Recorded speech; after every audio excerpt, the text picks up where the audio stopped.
प्रिय छात्रों, नमस्ते, शुभ संध्या। मैं देवेंद्र कुमार सिंह, संस्कृत प्रवक्ता, सरदार पटेल इंटर कॉलेज, चिरगांव, झांसी। प्रिय छात्रों, जो छात्र यूपी बोर्ड से हैं और एक विषय के रूप में संस्कृत लिए हुए हैं, उनके लिए यह कक्षा होगी। पिछली कक्षाओं में हम लोग अध्ययन कर चुके हैं चंद्रापीठ कथा का। चंद्रापीठ कथा के 5 गद्यांश हम लोग पढ़ चुके हैं और रघुवंश महाकाव्यम द्वितीय सर्ग के भी 6 श्लोकों का अध्ययन हम लोगों ने कर लिया। आइए आज प्रारंभ करते हैं अभिज्ञान शाकुंतलम के चतुर्थ अंग का सारांश। जैसा कि आप लोग जानते हैं, कक्षा 11 के पाठ्यक्रम में 3 ग्रंथ निर्धारित हैं। गद्य का ग्रंथ है चंद्रापीठ कथा, जो कि गद्य सम्राट बाणभट्ट द्वारा रचित है। दूसरा है रघुवंश महाकाव्य, जो महाकाव्य है और महाकवि कालिदास द्वारा विरचित है। तृतीय ग्रंथ है अभिज्ञान शाकुंतलम, जो नाटक है और विश्वविख्यात नाटक, यह महाकवि कालिदास द्वारा रचित। आइए अभिज्ञान शाकुंतलम के चतुर्थ अंग का सारांश देखते हैं। सारांश से हमें कथानक पता चल जाए कि इसके अंतर्गत हमें क्या पढ़ना। चतुर्थ अंग का सारांश। चतुर्थ अंग के सारांश का प्रारंभ होता है, फूल चुनती हुई प्रियंवदा और अनसुईया। शकुंतला अभिज्ञान शाकुंतलम की नायिका है और दुष्यंत, जो हस्तिनापुर के राजा हैं, वह अभिज्ञान शाकुंतलम के नायक हैं। तो शकुंतला की 2 सखियां हैं, अनसुईया और प्रियंवदा। अनसुईया और प्रियंवदा फूल चुन रही हैं। फूल चुन रहे हैं यानी कि फूल तोड़ रही हैं। यहीं से नाटक का प्रारंभ होता है। अनसुईया और प्रियंवदा के आपसी वार्तालाप से चतुर्थ अंग का प्रारंभ होता है। अनसुईया और प्रियंवदा आपसी वार्तालाप कर रही हैं और फूल चुन रही हैं। इसी से अभिज्ञान शाकुंतलम के चतुर्थ अंग का प्रारंभ होता है। अनसुईया प्रियंवदा से कहती है कि राजा दुष्यंत ने शकुंतला से विवाह कर दिया। अनसुईया प्रियंवदा से कह रही है कि राजा दुष्यंत ने शकुंतला से विवाह कर लिया है, परंतु मेरे हृदय में शांति नहीं। आज ही वह राजर्षि यज्ञ की समाप्ति पर ऋषियों से विदा लेकर अपने नगर को चला जाएगा। अनसुईया प्रियंवदा से कह रही है कि आश्रम में यज्ञ की रक्षा के लिए दुष्यंत आए थे, वह आज ऋषियों से विदा लेकर के हस्तिनापुर चला जाएगा। वहां जाकर इस शकुंतला का स्मरण करेगा या नहीं करेगा। वहां हस्तिनापुर पहुंच करके वह शकुंतला का स्मरण करेगा, शकुंतला का ध्यान करेगा या नहीं करेगा। पर्णशाला में दुष्यंत के ध्यान में मग्न शकुंतला बैठी। पर्णशाला यानी पत्तों की शाला, तक कुटिया में। कुटिया में दुष्यंत के ध्यान में मग्न कौन बैठे थे? शकुंतला बैठी थी। इसी बीच दुर्वासा ऋषि आते हैं। दुर्वासा ऋषि का अतिथि रूप में आश्रम में आगमन होता है। शकुंतला दुष्यंत के ध्यान में कुटिया में बैठी होती है कि इसी बीच में दुर्वासा ऋषि आश्रम पर आते हैं और अतिथि सत्कार प्राप्त न होने पर क्रुद्ध दुर्वासा शकुंतला को शाप दे देते। महर्षि दुर्वासा शकुंतला को आवाज लगाते हैं, अयम अहम भो, यहाँ मैं उपस्थित हूँ, अयम अहम भो। लेकिन शकुंतला ध्यान नहीं देती है, तो वह नाराज हो जाते हैं और वह शकुंतला को शाप दे देते हैं कि जिसका स्मरण करते हुए तू मुझ जैसे तपस्वी का आतिथ्य सत्कार नहीं कर रही, कि तू मुझ जैसे तपस्वी का आतिथ्य सत्कार नहीं कर रही है, वह याद दिलाने पर भी तुझे स्मरण नहीं करेगा। मैं तुझको शाप देता हूँ, जिसके ध्यान में तू मग्न बैठी हुई है और मैं तपस्वी उपस्थित हूँ, मेरा ध्यान नहीं दे रही, मेरा तिरस्कार कर रही है, तो मैं तुझे शाप देता हूँ कि वह तुझे भूल जाए, और ऐसा भूल जाए कि वह तुझे याद दिलाने पर भी याद नहीं करेगा, वह याद दिलाने पर भी तुझे स्मरण नहीं करेगा। प्रियम मदा के अनुनय विनय से प्रसन्न होकर जब अनसुईया ने देखा कि यह दुर्वासा ऋषि हैं और शकुंतला को शाप देकर के बड़ी तेजी से लौटे चले जा रहे हैं, अनसुईया ने प्रियम मदा से कहा, प्रियम मदा गच्छ पादयो प्रणम निवर्तेनम, जा और उन दुर्वासा ऋषि को मना और उनको लौटा ला। दुर्वासा के शाप के प्रभाव से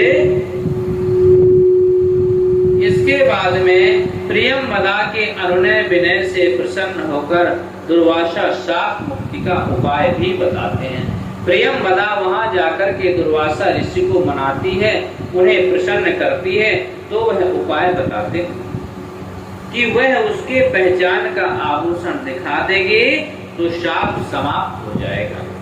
यदि शकुंतला के पास दुष्यंत का दिया हुआ कोई आभूषण होगा, शकुंतला हस्तिनापुर जाएगी और उसको दुष्यंत को दिखा देगी तो शाप समाप्त हो जाएगा, दुष्यंत को सब वृत्तांत याद हो जाएगा।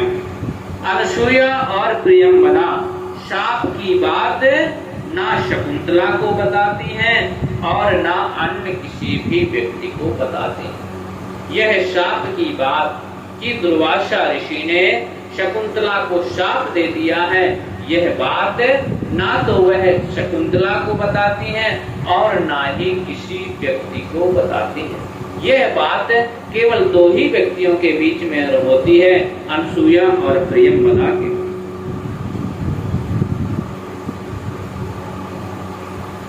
और क्योंकि वे समझ रही थी, अनसुईया और प्रियंवदा समझ रही थी कि दुष्यंत की नामांकित अंगूठी शकुंतला के पास, क्योंकि दुर्वासा ऋषि ने शाप का उपाय बताया कि यदि दुष्यंत का आभूषण शकुंतला के पास होगा तो वह जब हस्तिनापुर जाएगी और दुष्यंत को वह आभूषण दिखाएगी तो शाप समाप्त हो जाएगा।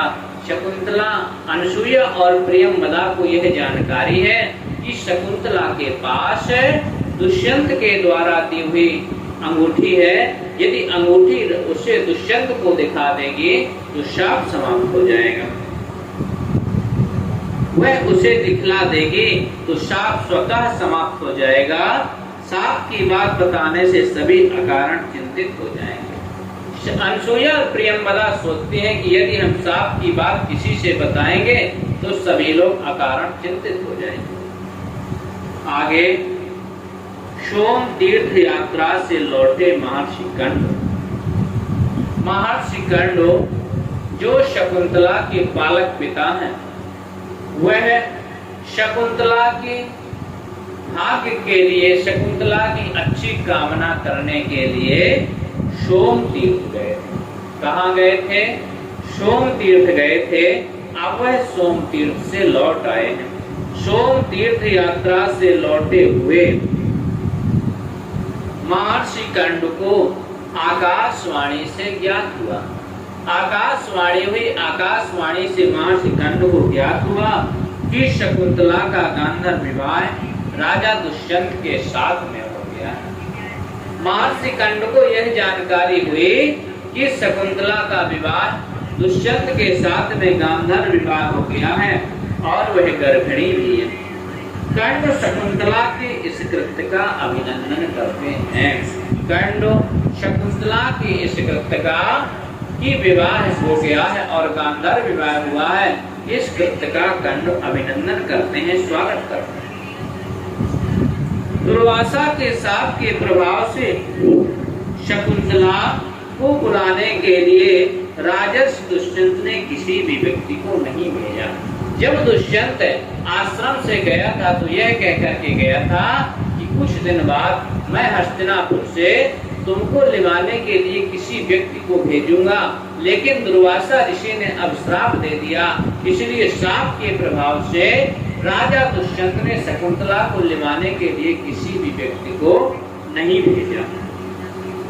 शकुंतला को पतिगृह भेजने के लिए कर्ण प्रबंध करते हैं। शकुंतला को पतिगृह भेजने के लिए महर्षि कर्ण प्रबंध करते हैं। महर्षि कर्ण कहते हैं हम शकुंतला की विदाई कर रहे हैं। शकुंतला की विदाई की तैयारी होती है। अब शकुंतला की विदाई की तैयारी हो रही है। वन वृक्षों द्वारा शकुंतला के लिए रेशमी वस्त्र दिए गए।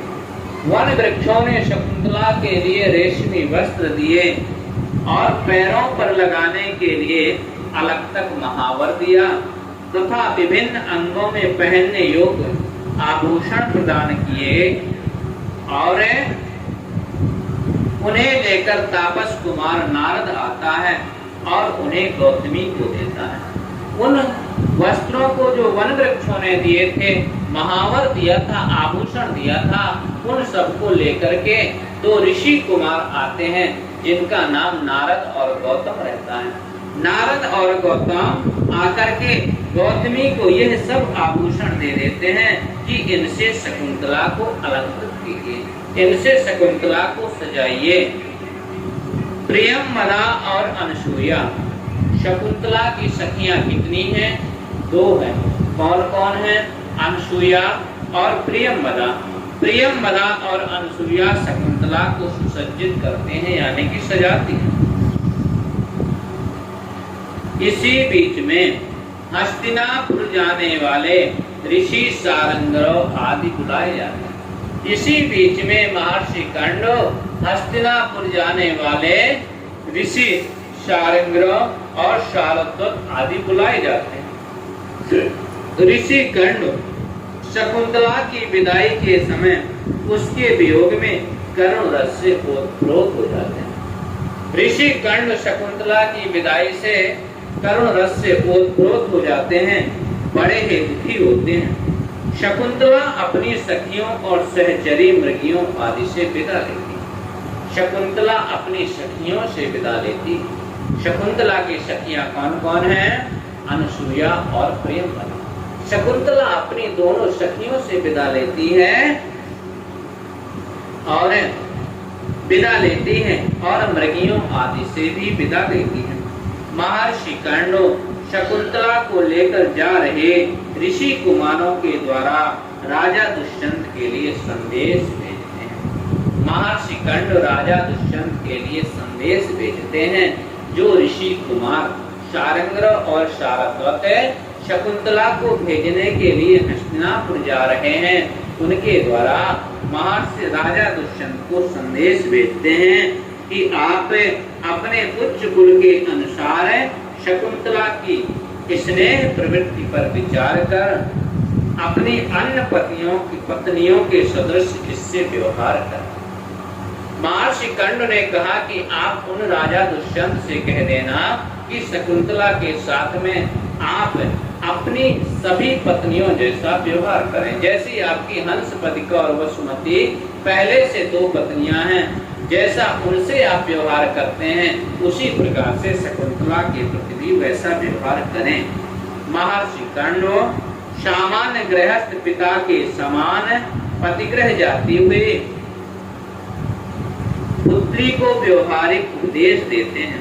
महर्षि कर्ण शकुंतला को भी उपदेश देते हैं, जो कि एक गृहस्थ व्यक्ति अपनी पुत्री को उपदेश देता है कि पतिगृह पहुंचने पर सास ससुर की सेवा करना। तुम्हें पतिगृह पहुंचने पर सास ससुर की सेवा करना है, परिजनों के प्रति सहृदय रहना है पति के प्रति कभी भी विरुद्ध आचरण नहीं करना है, अहंकार न करना, आदि कर्तव्यों का पालन करना चाहिए। कर्ण से विदा लेते हुए शकुंतला पूछती, कर्ण से जब विदा लेती है शकुंतला तब पूछती है कि मैं अब इस आश्रम का पुनः दर्शन कब करूं। शकुंतला कर्ण से जब विदा लेती है, मां पिता कर्ण से पूछती है कि मैं अब इस आश्रम में कब आऊंगी, कब दर्शन करूंगी इस आश्रम के। कर्ण आशीर्वाद देते हुए कहते हैं कि दुष्यंत से उत्पन्न पुत्र को राज्यभार सौंप कर, जब तुम्हारा पुत्र हो जाएगा, पुत्र को राज्यभार सौंपकर अपने पति के साथ इस आश्रम में शांति लाभ के लिए पुनः आओगे। तत्पश्चात गौतमी और ऋषि कुमारों के साथ शकुंतला पतिग्रह के लिए प्रस्थान। इसके बाद में ऋषि कुमारों और गौतमी के साथ में शकुंतला पतिग्रह को प्रस्थान करती है। ऋषि कुमार कौन कौन थे? शारंगरव और शारद दोनों महर्षि कर्ण के शिष्य थे। शारंगरव शारद और गौतमी के साथ में अनसुईया हस्तिनापुर के लिए प्रस्थान करती हैं। दोनों सखियां शकुंतला से रहित शून्य आश्रम में प्रवेश करते हैं। कर्ण पुत्री को पतिग्रह घर भेजकर हार्दिक प्रसन्नता व संतोष का अनुभव करते हुए अर्थो ही कन्या परकीय एवो तामत् संप्रेष परिग्रहितु जातो ममायम विशदः प्रकामम प्रत्यर्पितन्यास इवान। इस प्रकार से चतुर्थ अंक का सारांश समाप्त हुआ। आप लोग इस वीडियो को देखेंगे, इससे आप लोगों को कथानक पता चल जाएगा। बस कल से अभिज्ञान शाकुंतलम चतुर्थ अंक को पढ़ेंगे।